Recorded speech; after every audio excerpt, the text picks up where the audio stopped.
This is me on hole 17, an island hole, in a sanctioned tournament, about to tee off with our very much not PDGA approved Hexagon. So why am I about to take a 2-stroke penalty on purpose? Because I can, sort of. I'll explain in a minute. Hey everyone, it's Greg from Six Sided Discs, and I'm frustrated. Not because the PDGA didn't approve our Hexagon, that makes sense, it's not a circle.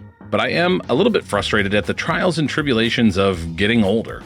I rediscovered disc golf at the ripe age of 33, definitely past my prime, but I knew from day one I was never going to go pro. I was never going to be chasing down titles on the pro tour, but at least I could have fun. I could progress, I could get better, and I could enjoy this newfound passion I had for disc golf, getting outside and connecting with this incredible community. But even those aspirations have been held back. Elbow injuries, back injuries, plantar fasciitis in my right foot, and a repaired ligament in that ankle. And if that wasn't enough to keep me off the course, we've also grown our business year after year. Enough so that I could leave my full-time job in 2022, pursue Six Sided Discs full-time, and put out videos week after week for over 3 years now, while also setting up our pop-up shop at 20 or more events each year. And that doesn't leave much time for playing, as you can see here on my PDGA event history. So I'm taking advantage of a rare opportunity where my body feels capable enough for me to play here at Eagle Ridge Disc Golf Course in Coshocton, Ohio. This up-and-coming gem, now rated number 3 in Ohio and in the top 100 in the United States, will play host to Six Sided Discs presents Ohio's Great Courses, Eagle Ridge, the first of 3 sanctioned events we're hosting this year. Now, I know a lot of the folks in Dayton, Cleveland, Cincinnati, and other places in the state would say, hey, we've got some great courses, why don't you come here? To which I would say, hopefully we'll see you next year. I'm also able to take advantage of this opportunity because I'm technically not in charge. This is my wife, Emily. She handles all of the financial and most of the administrative and big picture stuff at Six Sided Discs, along with being a crucial creative partner for our videos. Honestly, without her, I'd probably be making videos for about $10 in ad revenue and not knowing how to pay my sales tax.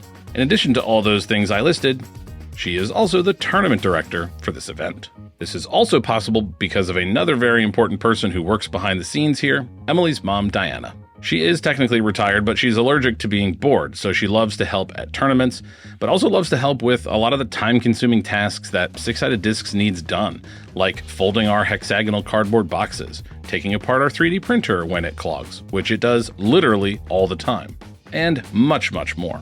Without them, Six Sided Discs couldn't do any of the fun and exciting things that I enjoy and that many of you get to watch. Speaking of fun things, it's time to get ready for this 2-round C-tier. And I have some pretty basic goals for my first sanctioned event in 2 years. Goal number 1, finish both rounds. I almost DNF'd in my last 2-round tournament, which was about 2 years ago, so the goal is just survive.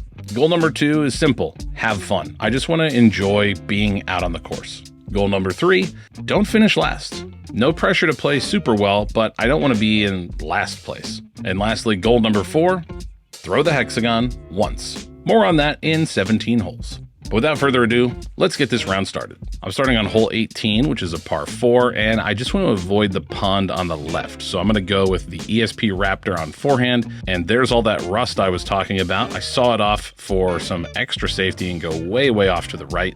And I'm left with this for my approach. So I go yarn forehand, and I'm just trying to keep it kind of nose up. And again, saw it off, just not at all committed to the shot. And so I have this not so great lie for birdie putt somehow, which I absolutely whiff, miss the next putt, and tap out. All right, bogeyed hole 1. So definitely no pressure. Let's go. Now to hole 1, which is playing downhill, par 3, 325. I thought I felt a little bit of a tailwind, so I'm going to go with an S-Line FD, which you saw in last week's straight fairway driver video.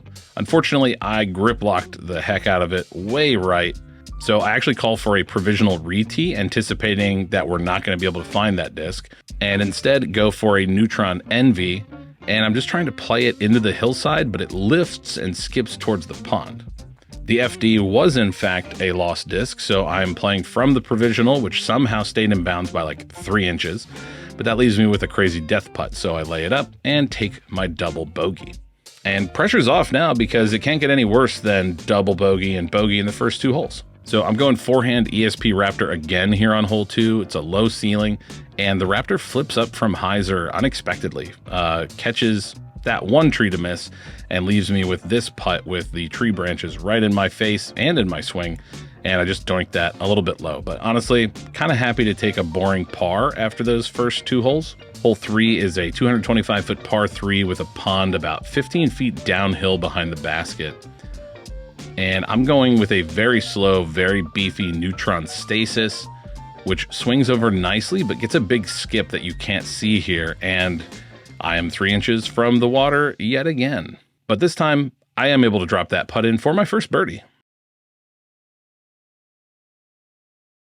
Hole 4, 264 feet, and the basket is nestled in between these trees here, and I'm going straight at it with my Loop Discs Wonder, which flies so good, so straight, even holding straight on hyzer toward the end of its flight. And so I have a 15-footer for another birdie, and we've officially bounced back. All right, update. Tiny backup on hole 5, but I'm on back-to-back birdies after 3 terrible holes, so finding a rhythm. More to come, maybe, we'll see. Hole 5 is the first of back-to-back par 4s for this tournament layout, and I don't commit to my line at all. I release my drive way too early and just sail it off into the woods, where I have to pitch backwards back into the fairway to get to here, at which point I grab my trusty yarn, lace an approach shot through the gap. It skips and slides perfectly to leave me with this very makeable putt for par, which I put absolutely nothing on, hit the pole, slide downhill for a really tough uphill comeback putt for bogey, and luckily drop that in. And this is officially the start of the roller coaster, because hole 6 is a shorter par 4 with an OB cart path straight ahead from the tee, and I'm throwing a really beefy time lapse that doesn't fade nearly as much as I expected. But I forgot to record my very long eagle putt. I do make my birdie comeback putt, and then I remembered I needed to show you guys my really cool mini. Ooh. Shout out to my mini, Hexagon. Next up is hole 7, 227 feet downhill with a Mando on the left. And I'm going stasis here again, and I just didn't put anything on it. I catch the first tree, but I did make the Mando. So the basket has this huge cliff behind it, and I'm trying to give the stasis just like a flick straight at the basket, but it catches another tree. But Eric's patch on his bag both distracted me and then cheered me up, so it's all good. I have a 50-foot uphill putt here for par, and not even close once again, so tap out for bogey. And now for hole 8, which is a very well-protected par 3. The basket is behind the huge pine tree right in the middle of the fairway, and the fairway kind of slopes up and back down, so accessing the basket is super tough. Unless you go forehand Skywalker FD1, slight anhyzer that flexes back straight at the basket. Dang. And apparently that was a bit of an ace run. There's an easy birdie to tap out, and that's the end of a roller coaster front 9. I fought my way back to just 1 over par, so not bad, but time to steady the ship, because in 9 holes, I'm throwing the hexagon. But not just any hexagon, this hexagon. This is the Salmon-agon, the Salmon hexagon. Yep, that's right. The Salmon Hexagon is a smooth but firm base plastic, and just like wild-caught salmon, it comes in a range of shades of pinkish, orange, reddish colors. Some have subtle swirls, and some don't, so no 2 Salmon Hexagons are exactly alike. This is our biggest release yet, as you can probably see behind me. Yeah, more than the online first run and basalt drops combined. So if you've missed out on previous releases, we hope you can get in on this one, because if you're watching this video when it premieres, the Salmon Hexagon will be available at the end of the video, while supplies last. First though, I need to throw it, so let's get back into the action for the back 9. And it's been so long since I played a full round or been able to play with any consistency that I have no clue what my discs do or which ones I should throw on these holes, and it shows. Hole 9, I go with the balance, miss a makeable putt, and tap out for par. Hole 10, I try my leopard 3 and yank it over, leaving me outside putting range with a short approach and another tap out for par. Hole 11, I saw off a forehand, miss a long putt, and tap out for par. And hole 12, I have no idea what to do, so I go balance hyzer again, leaving me framed up for a highlight putt. Psych, there's a ripping tailwind that just smacks it into the ground, tapping out for par for the 4th hole in a row. Hole 13, and another sawed-off forehand, another great approach with my yarn, and another tap out for par. And hole 14 is another lousy forehand drive, leaves me with a circle 2 putt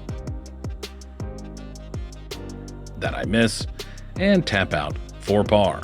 Hole 15 and the forehands aren't working, so let's rip an NV uphill, and I'm at like 10 feet. Finally, I have a chance for birdie, and I forget that I'm actually supposed to be trying to play well, so I go for this silly tap in after I watched my card mate miss his putt, and well, that was dumb. I deserve it. I deserve it. Trying to forget that that happened. Hole 16, I go forehand yarn, and it's only 200 feet, but I don't turn it quite as much as I had hoped, but I'm pin high, birdie putt, elevated, sketchy basket, and say it with me, tap out for par. Which brings us right back here to where we started this video, hole 17, the island hole where I've been planning to throw the hexagon. To which I'm sure you're all saying, Greg, the hexagon is not approved, and therefore you can't throw it. Well, what that does is it makes it an illegal disc. So let's look at the rules. The PDGA Rules of Disc Golf in section 813.01 subsection F says a disc that is questioned by another player or an official is illegal unless it is subsequently approved by the tournament director. My card mates, including myself, questioned the legality of the hexagon, and the tournament director did not approve of its use. The very next line of the rules in section G says a player who throws an illegal disc during play receives 2 penalty throws. A player who repeatedly throws an illegal disc may be subject to disqualification in accordance with the competition manual. Now, I have no intention to throw it twice, but I do intend to throw it once. So let's get back to hole 17. And for my division, if you don't make the island, you're in hazard. So I'm really hoping to avoid any more than the 2-stroke penalty for throwing the hexagon in the first place. Because of course, I am trying to not finish last. So I step up to the tee, hexagon in hand, swirling headwind as you can see from the trees, and here we go.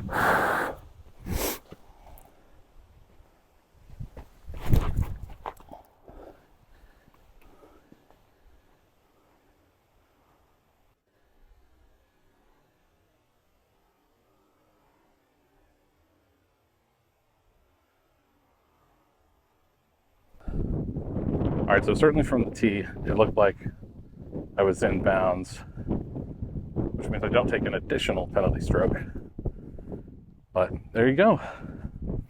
I'm not saying that the hexagon should be approved, but it would be really cool if we could experiment with new things. See, what is the PDGA's line in the sand? Is it round?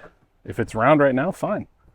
No big deal, but I'll take my 2-point penalty here and keep having fun. Is that what I've been doing so far in the cold? All these bogeys? Having fun? Yeah, pretty much. At least in the moment, Greg seemed to enjoy himself. Turns out my hexagon was only in bounds by an inch or so. Not the first time I've done that today. But now the pressure's off. I made the island. I make what would normally have been a birdie putt, take my 2-stroke penalty for a bogey on our final hole, and finish round 1 at 2 over par. And considering my start, I'm pretty happy with that. Checking the scores though, and that 2-stroke penalty hurt more than I initially thought. Without it, I would have finished even par and been in 10th place, 3 strokes ahead of last place. But instead, I'm only 1 stroke ahead of last place, so the pressure is building for round 2. Not finishing last is not my main goal though, so the priority for round 2 is finish the round and have fun. All right, not mic'd up yet entirely. But as you can see, the weather has shifted. It is winter in May, I guess. It's really cold. It's like breezy. It's in the 40s, I think. Supposedly supposed to be 50 something today, but it does not feel like it. And just going to see if I can work my way up the leaderboard and, like I said, finish the tournament. I took my 2-stroke penalty. Couldn't have drawn it up better, I guess, unless I aced it and took a par. That would be ridiculous. So, you know, started to have some cold feet, honestly, before doing it. It felt like I don't like breaking rules. It's not really, ironically, I made an illegal disc and then felt weird about throwing it, but whatever. All right, we're back at hole 18. Ready to not finish last. I think that's the goal. Not last. Let's do it. So let's jump into round 2, back on hole 18 to start again, and I decided to quit being afraid of throwing the shots that I'm good at. So I grab my go-to distance driver, a latitude 64 Rive, and I mash it on a forehand anhyzer that flexes out and leaves me with an easy approach, which for some reason I decide to throw from a knee and absolutely rip my yarn at the basket, well past the basket. I don't know, I must have been amped from the drive or something. And what should have been an easy birdie becomes a bogey, just like that. But spoiler alert, because I hate it when people add like fake drama to their video, that was my last bogey of the round. And I settled into a really nice rhythm. A very boring rhythm at first, and put together 6 straight pars, including the 2 par 4s, before a birdie on hole 7, Woo! a birdie on hole 9, Let's go. Let's go. and a big birdie putt on hole 14.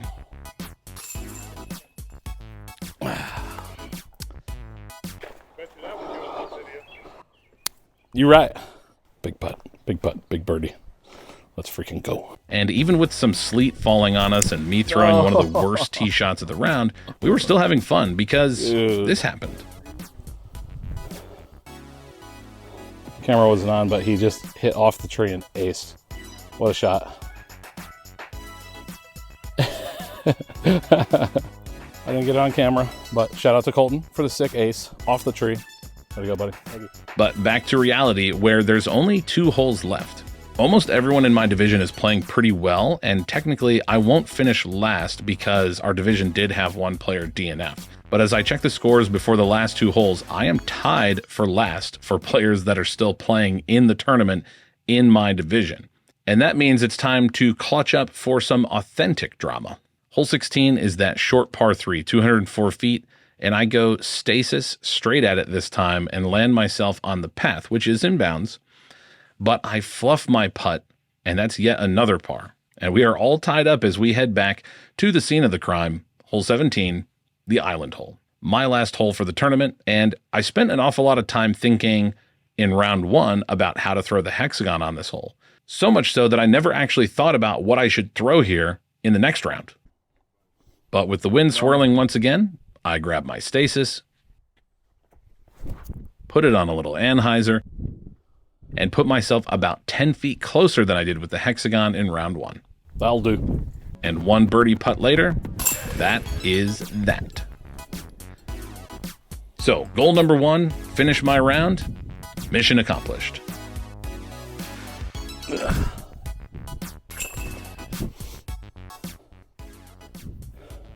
I'm not complaining, but technically I birdied this hole twice. So that's cool. I finished my first tournament in a long time, and that was no easy feat, because over 2 rounds I walked nearly 10 miles, climbed 50 flights of stairs in windy, chilly conditions, so it feels great. Like emotionally, it feels great. I'm recording this now 2 days later, and my body still hurts. Goal number 2, have fun? Woo! Definitely. I am super proud of my mental game during this tournament. Let's go. I had a horrible start to round 1, quite a few literal aches and pains in round 2, and the pressure of recording all this, knowing that some of you watching are probably going to take issue with the fact that I threw an illegal disc on purpose during the round, that was all definitely on my mind. Plus the fact that it's not just any tournament, but our own tournament that we're hosting. I'm just really happy with how I handled all that pressure that I was feeling. And goal number 3, don't finish last, accomplished by 1 single stroke. And of course, you saw goal number 4 play out earlier.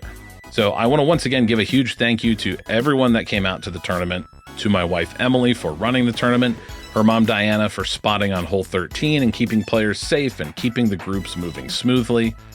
An extra big shout out to Matt and Richard and the club in Coshocton for partnering with us and all the hours they put in, not just leading up to this event, but year round to maintain this course. You guys deserve all the accolades that the course has been receiving.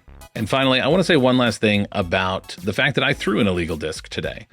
I have the utmost respect for the PDGA, for the rules, for fairness in competition. And so I researched this in advance of making this video and hatching this plan. And I wanted to make sure that by doing this, I would only be negatively impacting myself, my own score, I was not trying to throw the disc to gain a competitive advantage, and I am definitely not advocating for any of you to try to throw an illegal disc. You shouldn't, and if you do, you should be penalized accordingly, just like I was. But I do want to say that even though our Hexagon isn't PDGA approved, we do believe in it. We partnered with Trash Panda because we wanted a great disc and worked with them to make it the best disc it could be. And we believe it has a truly unique flight. We believe it's fun to throw and encourages creative thinking and innovation. And I'm sure that the PDGA and probably most of you can get on board with that concept of innovating and exploring new ideas, even if we have to keep it within the confines of a circle. So thank you for watching, and thank you for supporting our crazy hexagonal idea. The Salmon Hexagon is available exclusively at sixsideddiscs.com right now while supplies last. For Six Sided Discs, I'm Greg. We'll see you in the next one.